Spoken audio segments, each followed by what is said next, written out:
Well, the rhino has The done. set and lighting of The Lion King has the responsibility of representing vast African landscapes, as well as evoking time of day, heat and coolness, a range of emotions, and even a massive wildebeest stampede, all on this stage.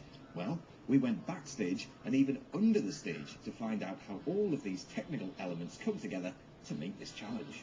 I talked to Richard Hudson, the set designer, and he said the whole point of theater is for the audience to fill in the blanks. You give them a little bit and they see more.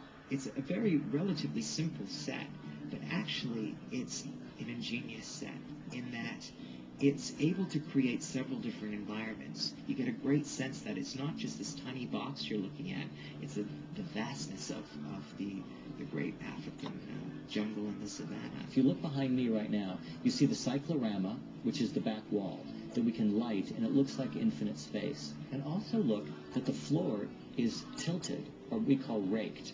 So the floor raking up, going into that big expanse at the back of the cyclorama, creates a sense of almost infinite space. With the African setting of the movie providing such a challenge to the set designer, what elements were critical in making the story work in the theatre? We knew we needed Pride Rock. It's a major symbol from the opening of the movie, and it's where the lions live. Pride Rock is probably the most complicated piece of scenery in the show. It involves electric motors, hydraulic motors, and it's all computer controlled.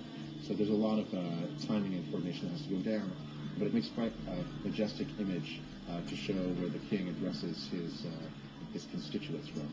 What we built is essentially a circular staircase, and it rises right out of the stage floor and descends into the stage so that it can appear for different scenes. If you look at the rock, it's as if a lion has actually scratched onto a tree and indented it with their claws, and that claw pattern appears in a number of places around the show. So you're constantly reminded it's a show about lions, but also a show in which lions have dominated the entire territory. So once the set design is in place, how does lighting affect an audience's experience of the show? Lighting changes your emotional experience. Just the color of something and changing quickly can alter how you feel. It can make something very energetic if the lights change quickly. If the lights are rising slowly, it can be very calming. Lighting has a huge storytelling ability. We have minimal sets, but the lighting does so much to tell the story.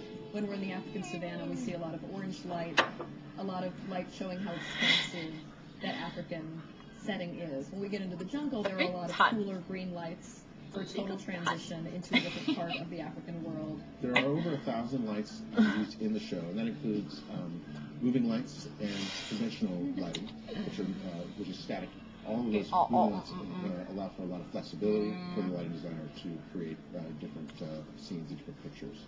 So, with up to 1,000 light sources available, how do these elements combine to create the Lion King's opening sequence, Circle of Life, one of the most complex in the entire show?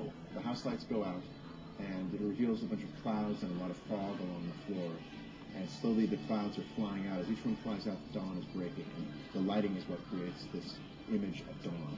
Each cloud is lit from behind so that it creates colors of dawn. And then it reveals a sun that comes up through the fog. The audience actually sees these battens with the silk rising, and the sheer movement makes it shimmer. So we go, oh my God, it's like the sun over the desert. That is the absolute essence of the power of theater, which is that you animate an inanimate object and you bring life into it. When you take the scenery and the lighting and the costumes and you put them all together in the Circle of Life, all those elements can be all pulled apart and thought about, but it's the impression they all make together. Put them all together in the Circle of Life, all those elements can be all pulled apart.